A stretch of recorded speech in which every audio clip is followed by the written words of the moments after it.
Welcome to episode 285 of Lucretius Today. This is a podcast dedicated to the poet Lucretius, who wrote On the Nature of Things, the most complete presentation of Epicurean philosophy left to us from the ancient world. Each week we walk you through the Epicurean texts and we discuss how Epicurean philosophy can apply to you today. If you find the Epicurean worldview attractive, we invite you to join us in the study of Epicurus at EpicureanFriends.com, where we discuss this and all of our podcast episodes. Today we're continuing in part 2 of Tusculan Disputations, which we are reviewing from an Epicurean perspective. And this part 2 is discussing a topic that is central in Epicurean philosophy, pain and how we deal with it. Last week we focused on Cicero's observation that we can prepare ourselves for bodily pain through exercise and training.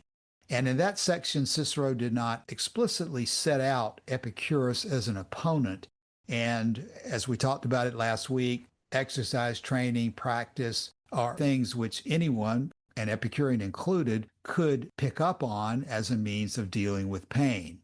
And as part of that presentation last week, Cicero criticized the Stoics for trying to argue that pain is not an evil. Cicero saying that that ends up defining pain away, but not dealing with the reality that pain is very difficult, in fact, to experience.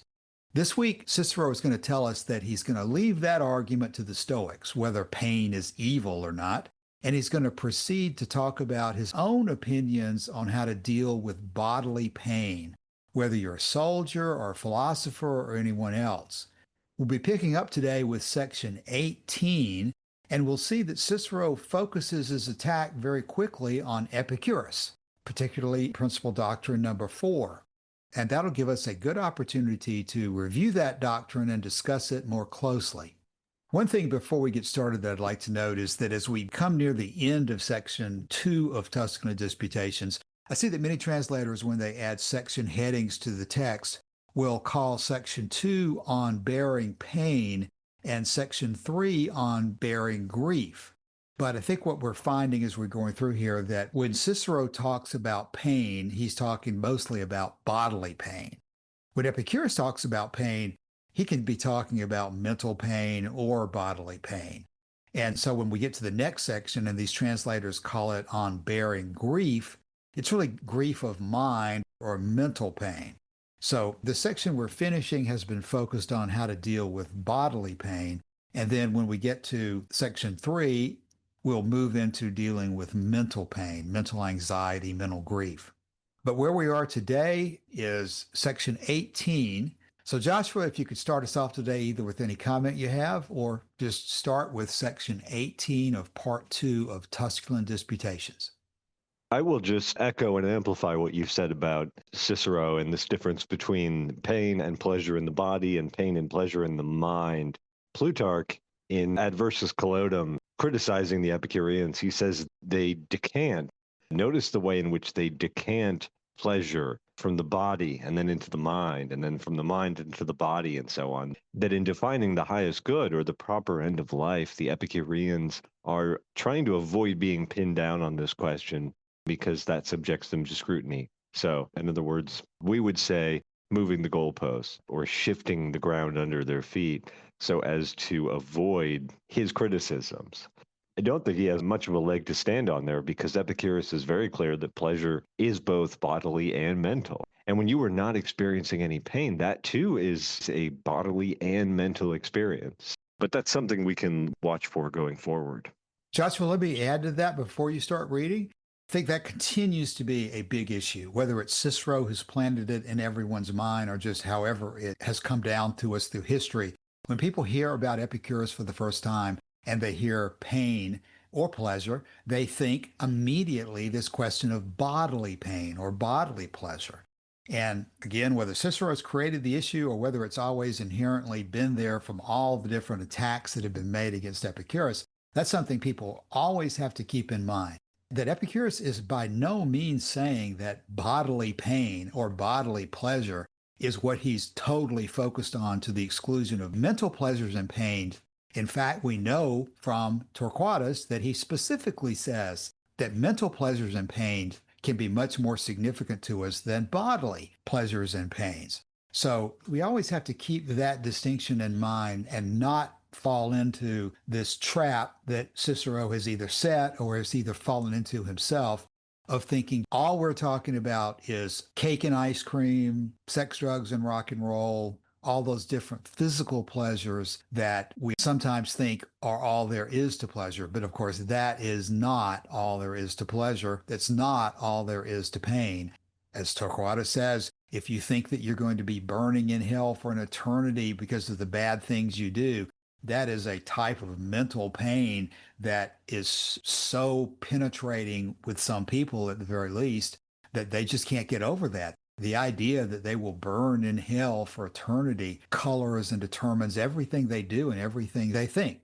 So there's no question, at least in my mind, that Epicurus is correct here, and that you do need to be considering both mental and bodily pains and pleasures, even though we understand that they all stem from the body in the sense that we are a physical being. There is no divine soul that divides us up into two pieces. From Epicurus's perspective, the mind and the body are physical in nature. And it's definitely useful to talk about mental pleasures and pains versus bodily pleasures and pains, but we don't lose sight of the basic Epicurean physics worldview that everything about us is a combination of matter and void. And we're not talking about some third divine fire substance that is controlling the rest of our bodies or our minds. We're talking about natural creatures, and everything that occurs to us, whether it be mental or bodily, stems from this physical nature that we have. That is exactly right. That's why I keep talking about the mind as a force multiplier, and it can be a force multiplier for pleasure if you apply the philosophy and if you resolve your fear of death and of the gods, but it can also be a force multiplier for pain if you allow it to focus on your past mistakes or picture the future as something that is horrid and is just going to be even worse than it is now, which is already bad enough because you're depressed or whatever. So choosing the right mindset going into this, right? The memory of past pleasures, this ability of the mind to sort of project itself back through memory into the past or through anticipation into the future allows us to enjoy pleasures much more than you would think we would be able to because we live in the moment.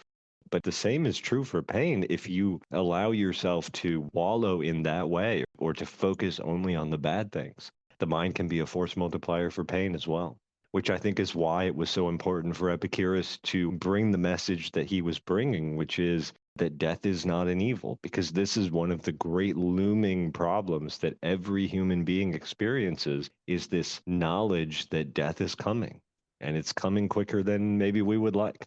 And Joshua, as we go to the text for today, let me make one more comment that we will quickly see that Cicero will start attacking Epicurus's views on pain. And he's going to specifically attack what we have today as principal doctrine number 4. And it's a good time to remember that Epicurus's principal doctrine number 4, which is, quote, pain does not last continuously in the flesh, but the acutest pain is there for a very short time. And even that which just exceeds the pleasure in the flesh does not continue for many days at once. But chronic illnesses permit a predominance of pleasure over pain in the flesh. So principal doctrine number 4 is talking about the flesh.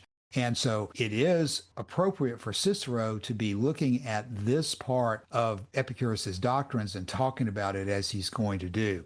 But in the end, and this is where we talk about how these doctrines were not originally numbered, that sentence flows directly after principal doctrine number 3, which talks about the limit of quantity in pleasures is the removal of all that is painful. Wherever pleasure is present, so long as it is there, there is neither pain of body, nor of mind, nor of both at once.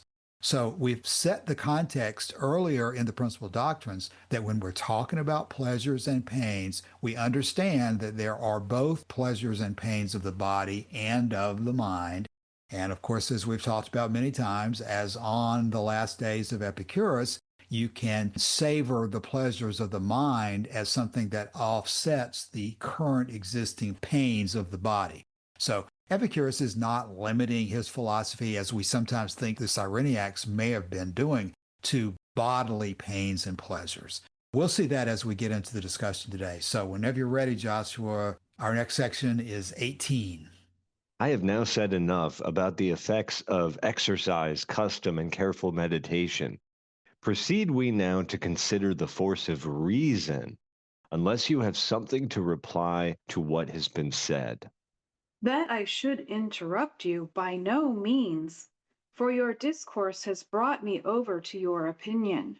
Let the Stoics then think it their business to determine whether pain be an evil or not, while they endeavor to show by some strained and trifling conclusions, which are nothing to the purpose, that pain is no evil. My opinion is that whatever it is not so great as it appears. And I say that men are influenced to a great extent by some false representations and appearance of it, and that all which is really felt is capable of being endured. Where shall I begin, then? Shall I superficially go over what I said before, that my discourse may have greater scope? This, then, is agreed upon by all, and not only by learned men, but also by the unlearned, that it becomes the brave and magnanimous, those that have patience and a spirit above this world, not to give way to pain. Nor has there ever been any who did not commend a man who bore it in this manner. That then, which is expected from a brave man, and is commended when it is seen, it must surely be base in any one to be afraid of at its approach, or not to bear it when it comes. But I would have you consider whether, as all the right affections of the soul are classed under the name of virtues, the truth is that this is not properly the name of them all, but that they all have their name from that leading virtue which is superior to all the rest. For the name virtue comes from vir, a man, and courage is the peculiar distinction of a man. And this virtue has two principal duties: to despise death and pain. We must then exert these if we would be men of virtue, or rather if we would be men, because virtue, from the Latin virtus, takes its very name from vir, meaning man. Now, this is a section we're definitely going to have to talk about for a few minutes because it really sets up where Cicero is going here. Cicero is disparaging the Stoic approach of dealing with things by assigning definitions to them. He's already dispatched the Stoics for getting obsessed over whether pain is evil or not. Now he's extending that by saying, the Stoics, you talk about virtue. I don't care about that word either. I don't care about your word evil. I don't care about your word virtue. What virtue really means, according to Cicero, is being a man, being a human being that everyone recognizes as superior to the things of this world, as he said earlier in that paragraph. So that if you're a man, you're going to be able to have the courage to face down both death and pain. Not so much because you are a logical philosopher like the Stoics are, and that you can assign logical syllogisms to explain why virtue is the only good and anything that's not virtuous is base and horrible. You don't have to go down that road, Cicero is saying. All you have to do is think about what it means to be a man. And that's going to take you to the right conclusion. I don't think we're going to find that that's a particularly satisfying way of looking at the problem. And we're going to find that Cicero is going to begin an attack on Epicurus's viewpoint very quickly. But at least what this section does here is illustrate for us the direction that Cicero is coming from. He's not embracing the Stoic formulas, but he's embracing the Stoic perspective that there's something about being a man that's going to tell you that you should be able to face down death and pain. And that something is a big question that we will see how Epicurus treats it differently. But I suppose if you're looking for something positive to say about this, you could say that here again, Cicero is pointing out the inadequacies of Stoic logic to deal with these issues. Yeah, he is criticizing Stoic logic and Stoic word games here, as he seems to think they are. He's also doing something interesting, which is, Epicurus, when it comes to how we know what the goal is and how we know that that goal is pleasure, he says, you look to the young of all creatures to those who are closest to the state of nature, uncorrupted by culture, education, and so on. And we look to them as this is our standard bearer for what we mean by the pursuit of pleasure and the avoidance of pain. And that is a newborn lamb taking its first breath and going toward warmth and so on. And as we've seen Cicero do in the past, he rejects that view, but he does not reject the approach of looking to exemplars, because that is his whole business here. He gives us an exemplar who doesn't exist, which is the brave and the magnanimous, those that have patience and a spirit above this world. And he's going to define pain as something that these people will not give way to. And that's how he's going to deal with the problem. That's why he's saying the Stoics, they're just listing synonyms for pain, but for Cicero, his usual procedure when it comes to this stuff is to take one of these guys that he's obsessed about from the Greek and the Roman past that we can't even keep track of because there's a billion of them, and they all have little Wikipedia stub pages because they're listed in Cicero and nowhere else. He's looking at these guys and saying, this is how we know that we should not give way to pain, because it becomes the brave and magnanimous and those that have patience and a spirit above this world not to give way to pain. The Marcus Reguluses of the world don't give way to pain. The Cato the Elders of the world don't give way to pain. The Scipios of the world don't give way to pain. Those are the guys we're looking at to understand this. We're not going to do the logic chopping of the Stoics, and we're not going to look at newborn beasts of the field as the Epicureans do. We're going to look at the illustrious figures of the Greek and Roman past to understand this. And that, I think, is why he makes the connection to this word virtue, which he's correct to say does come from the Latin word for a man. Yeah, Joshua, he's begging the question here. As we're going to see as we proceed, he is not going to assert any kind of an explanation for his position other than what you've just said, that we should just automatically recognize that these great men that we are going to cite are examples that we should follow. But again, anybody looking at this from the outside is going to say, well, why should I follow those examples? Because there's all sorts of men who have lived over the course of history. Why should I look to this particular set of men as my example instead of a whole nother set in some other part of the world, or some other people who have done absolutely the opposite of what these men you're citing Cicero have done?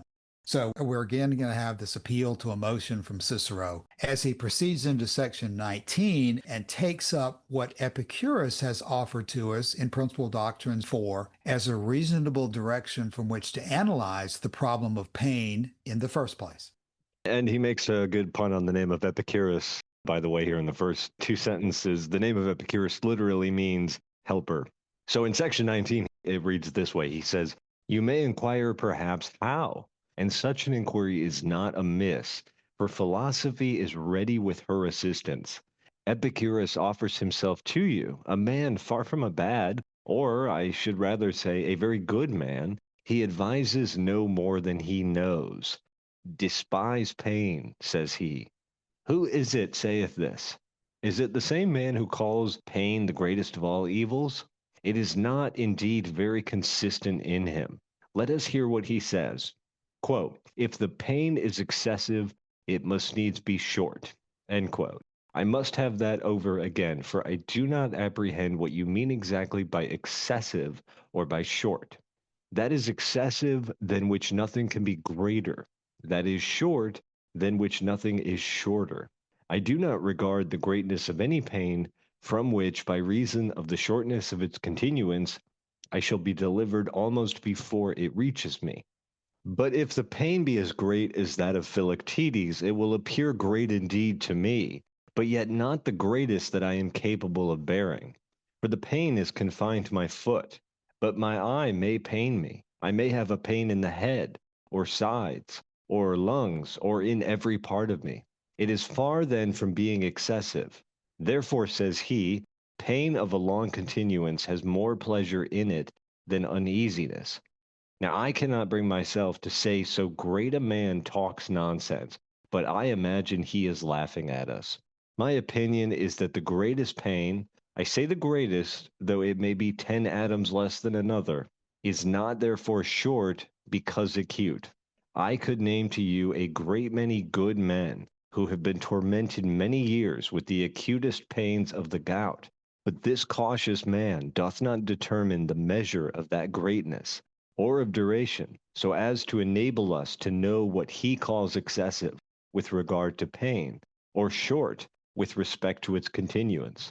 Let us pass him by, then, as one who says just nothing at all, and let us force him to acknowledge, notwithstanding he might behave himself somewhat boldly under his colic and his strangury, that no remedy against pain can be had from him who looks on pain as the greatest of all evils. We must apply then for relief elsewhere, and nowhere better if we seek for what is most consistent with itself than to those who place the chief good in honesty and the greatest evil in infamy. You dare not so much as groan or discover the least uneasiness in their company, for virtue itself speaks to you through them.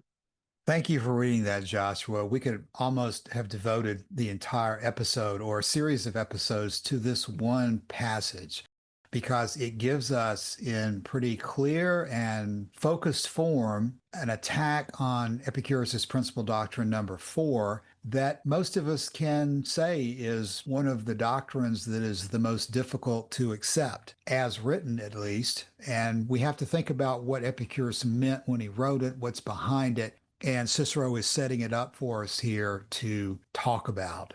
Before we get into some of the details, let me point out that there is a Wikipedia article on Philoctetes, who is reputed in Greek mythology to have been suffering very great pain. He's involved with Hercules and some of the gods, and Cicero seems to imply that he doesn't handle his pain with quite the bravery that Cicero thinks that he probably should, as we see Cicero criticizes Philoctetes for groaning under pain.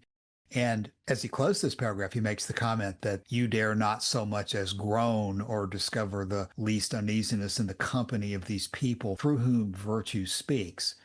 It's worth noting in that regard that we do have Diogenes Laertius, section 118, where Diogenes tells us that Epicurus says, in the context of the wise man on the rack, quote, "Yet when he is on the rack, then he will cry out and lament," unquote.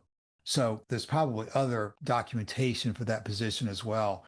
But again, to set the stage here, Epicurus has taken the position that even when you're under torture, you can still consider yourself to be happy.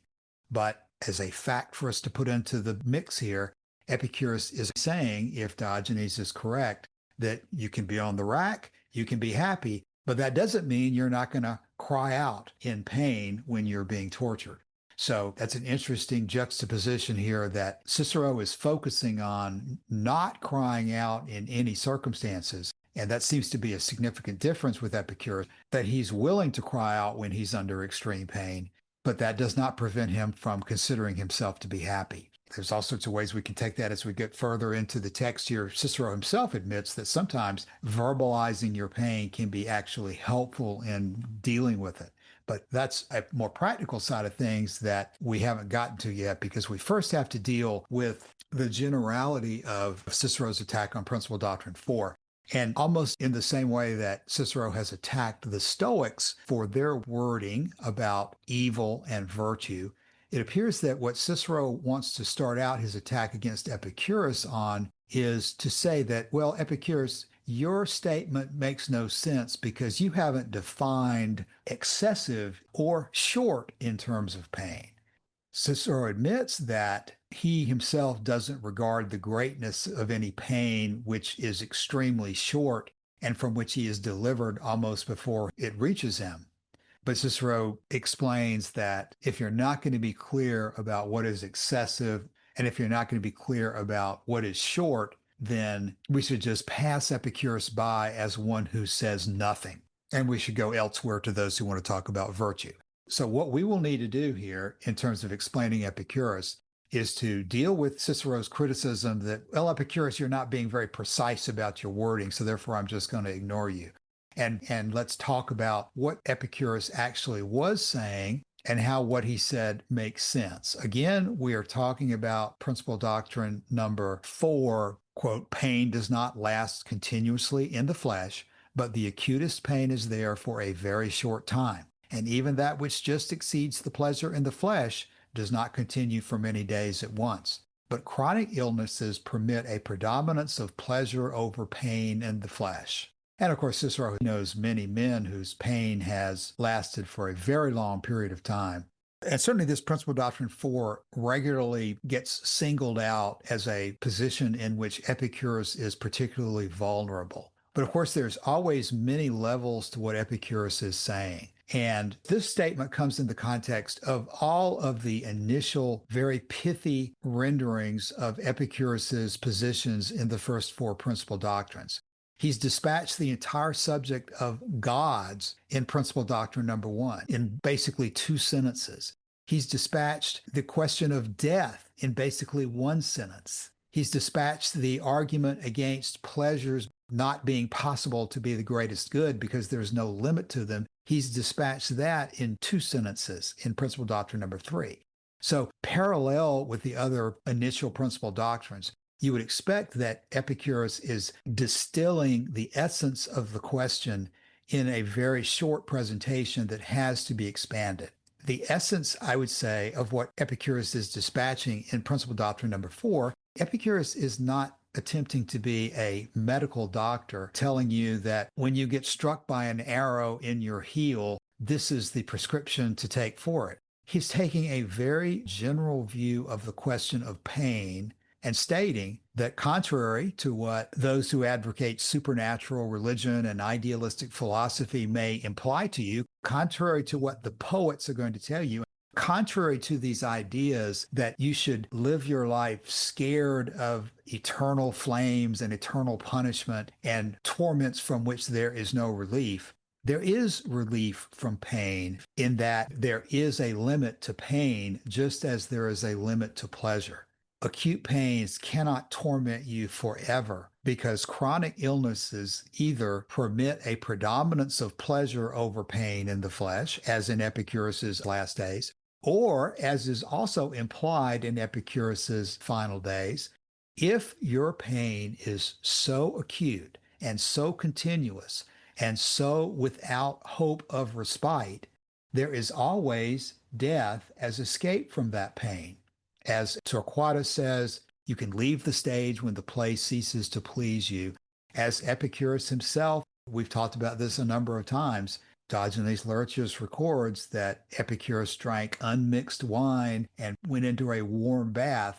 It's not stated explicitly that he did this in order to bring his suffering to an end, but a lot of people take that position, and I think it's reasonable to conclude that that may be what's implied here. We know other Epicureans did something similar. We know Atticus stopped eating when he became so sick, and there are other examples as well. But just as Principal Doctrine number 3 has focused on the limit of pleasures in life, Principal Doctrine number 4 is setting up conceptually that there is a limit to pain for humans as well. Now, we're going to talk about further how Epicurus is right in practical terms as well, that in virtually every situation in life, the kind of pains that we know to be acute, those have a tendency to go away when what is instigating them also goes away.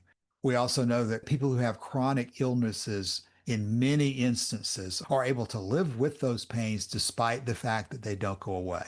But in this initial presentation of the point in Principal Doctrine number 4, which is again not Epicurus attempting to emulate Hippocrates or any other medical doctor talking about specific pains and instances, what Epicurus is setting out is that there is a limit to pain in life. And as Lucretius says, this is how you can have confidence in standing down against the threats of religions and false philosophies and the poets who say you're going to be tormented forever like some Greek god. Lucretius says this explicitly, that unless you know that there's a limit to pain, you have no way of withstanding the threats of these priests. Understanding that there is a limit to pain is one of the most important tools to employ in realizing that these threats of unlimited pain are false. Cicero says here after he quotes Epicurus as saying, if the pain is excessive, it must needs be short. He says, I must have that over again, for I do not apprehend what Epicurus means exactly by excessive or by short. He says, that is excessive, than which nothing can be greater. That is short, than which nothing else is shorter.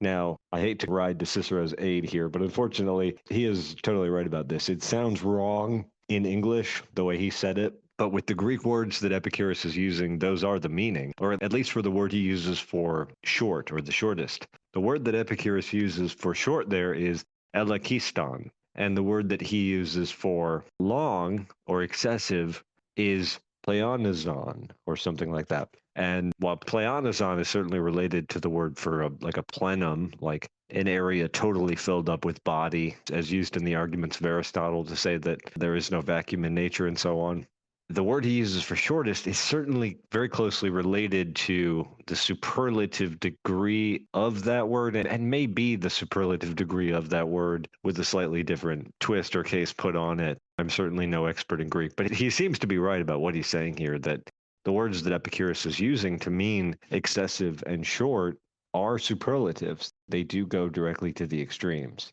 which I'm somewhat surprised to see. Cicero also makes the further point, which is contrary to something, Cassius, that you and me have been saying for a long time, which is, when you look at Epicurus on his last day in this world and the pain that he was suffering, and he says in this letter that he wrote to Idomeneus, he says, I'm writing to you on a very happy day, which is also the last day of my life, where the pain from the strangury and his other conditions were so intense, the pain was so intense that nothing could increase it. There again, we have the superlative, right? Nothing could be added to the pain that he's experiencing right now. That is the definition of superlative.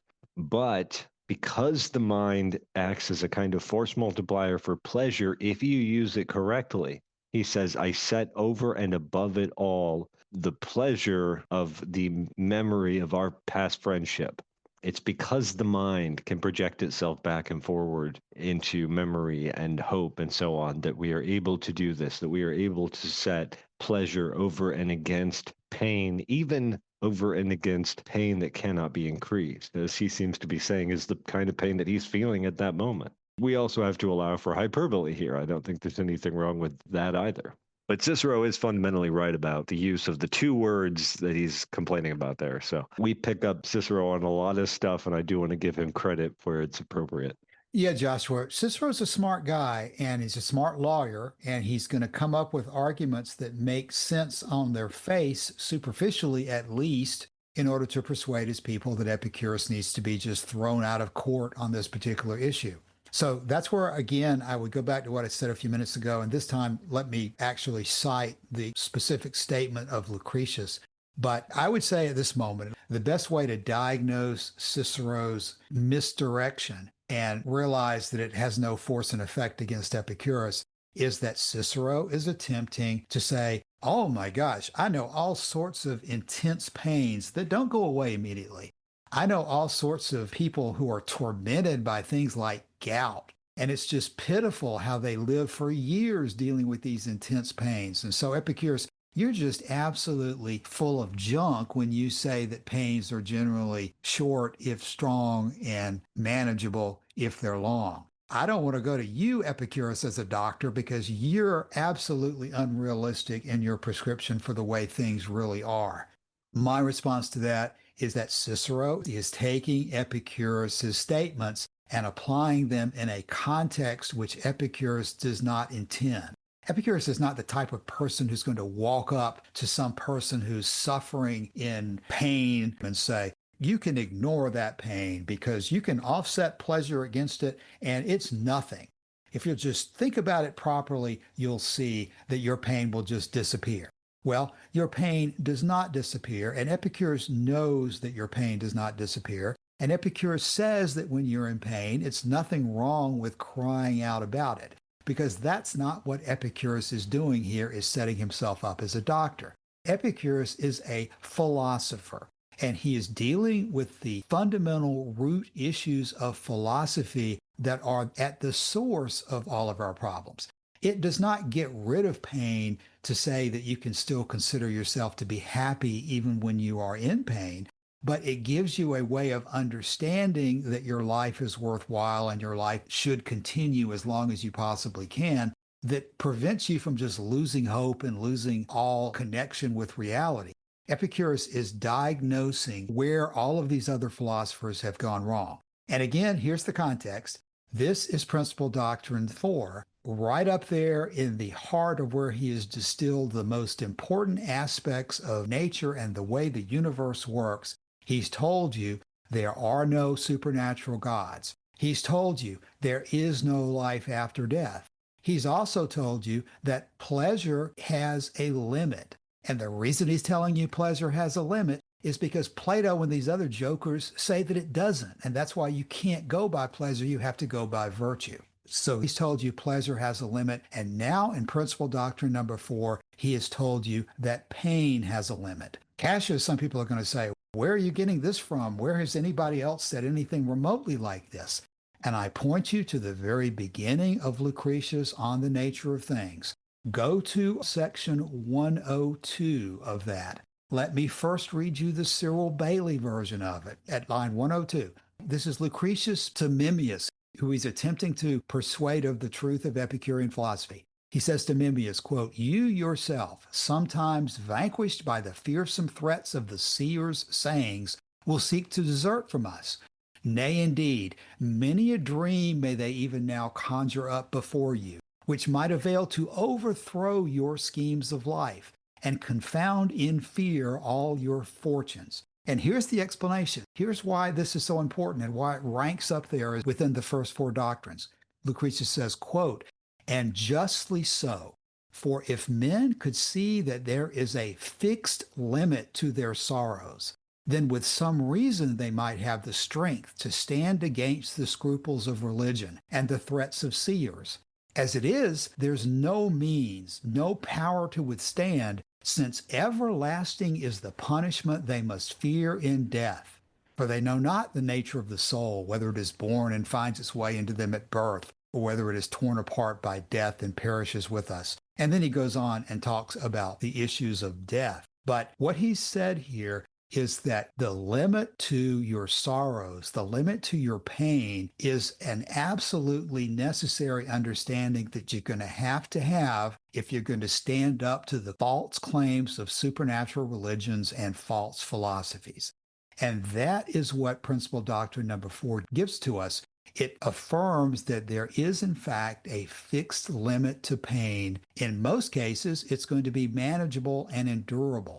But even if it comes to the point where he himself saw that his strangury was not going to get better, nobody, no force of nature, no supernatural gods, no Platonic ideals can hold you in the grip of interminable pain. There is always the escape through death that allows us to know that no power over us can hold us to eternal punishment. That's something that Lucretius thought important enough to start talking about before he got into any basic atomism, before he discussed anything else. Again, this is where I would say Principal Doctrine 4 is not intended to mean that Epicurus is setting himself up as a clinician who's going to tell you how to deal with your gout. He's going to tell you that, yes, your gout is bad. It's okay to cry out. But just know that if you'll think about things properly, if you'll work to overcome it, the pain even of gout can be managed. And if at some point your gout gets so bad, if at some point your kidney disease gets so bad, there is an exit that allows you relief from that pain as well. So this is the limit of pain, just as the limit of pleasure is critical to Epicurean philosophy, because you've got to stand up to these false claims if you're going to have confidence in the worldview that Epicurus is giving to you, which is not in the end altogether different than some of the things that Cicero says when Cicero says that whatever pain is, it is not as great as it appears, and that men are influenced to a great extent by false representations and appearances of pain.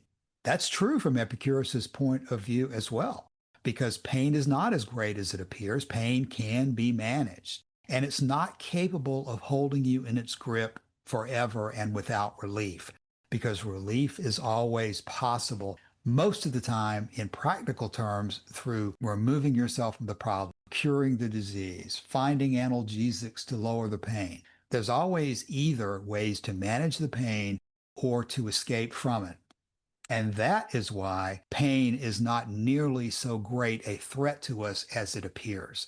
That's why once you realize that, you then have, quote, the strength to stand against the scruples of religions and the threats of the seers, of the poets, of those who are claiming that you better do what I say or you're going to be punished forever. Those claims are false. In line, Cassius, with what you've said about the promise of a limit to pain and the realization that there is also a limit to pleasure, we see the same point echoed in the Torquatus section of On Ends, when Torquatus gives us the sort of summary, the best summary he can come up with of the life of pleasure. And this is what he says, and he follows it up with the life of pain. He says, but that pleasure is the boundary of all good things may be easily seen from this consideration. Pleasure is the boundary of all good things. This is where we get the limit. Let us imagine a person enjoying pleasures great, numerous, and perpetual, both of mind and of body, with no pain, either interrupting him at present or impending over him. What condition can we call superior to or more desirable than this? For it is inevitable that there must be in a man who is in this condition a firmness of mind, which fears neither death nor pain, because death is void of all sensation, and pain, if it is of long duration, is a trifle, while if severe, it is usually of brief duration, so that its brevity is a consolation if it is violent, and its trifling nature if it is enduring. And when there is added to these circumstances that such a man has no fear of the deity of the gods, and does not suffer past pleasures to be entirely lost, but delights himself with the continued recollection of them, what can be added to this, which will be of any improvement to the life of pleasure? I think that is such a powerful passage, and it should give us hope because he's talking about limits, and that's true, limits to both pain and pleasure. But he's touching on almost everything we've been talking about here. And both here and elsewhere in Epicurean philosophy, we do hear a lot about confident expectation for the future, that we can lay the groundwork today and confidently expect that it will continue to bear fruit tomorrow. And I keep making the symmetry here, but it's true whether you lay that groundwork for a harvest of pleasure or whether you lay it for a groundwork of a harvest of pain. This is why choice and avoidance is important. But the ability to have that confidence is what gives us hope. So whether we're going through Cicero or whether we're reading Lucretius or Epicurus himself, we keep coming back to the same issues. And I think it's worthwhile to do it. And Cicero is offering us a particular view and a particular insight into these questions. Even though we may not agree with the conclusions that he is reaching, the fact that we see how he's reaching them tells us how we can arrive at our own insights about things that we've been thinking about for a long time. Because, Cassius, I've never heard the way you describe this principal doctrine as this is not a medical diagnosis, right? This is not a clinical description of what's going on. This is a philosophical description, something we've never talked about before. And that's why I think going through Cicero's work can be very helpful to us. Right, Jasper. Of course, when I say it's not a clinical description, that's not to say that it's not realistic, because in most cases, it is true. If Epicurus were to come up with something that made absolutely no sense and was totally contrary to every living human experience, then it would not be valid to draw any kind of philosophical conclusion from it. But what we do see in general life is that Epicurus is correct. Yes, there are exceptions to the rule about how intense pain can be and how long lasting it can be. But in general, Epicurus is correct about the intensity and duration of pain. And in every case, Epicurus is correct that pain does have this limit that you will not feel any pain after you are dead. And while people today might think that that's a ridiculous thing to even talk about, this is key to the main issue with Epicurean philosophy in getting rid of these false ideas about the nature of the universe, about supernatural gods and the like. Because many of us today are not exposed to the type people who are tormented by the idea that they are going to burn in hell for eternity. But there's been a lot of people for a lot of years, and there continue to be a lot of people who think that that is a valid threat, and it scares the daylights out of them. And it makes them subservient to these claims of how to live your life according to the gods or according to idealism, so that you can avoid such a thing.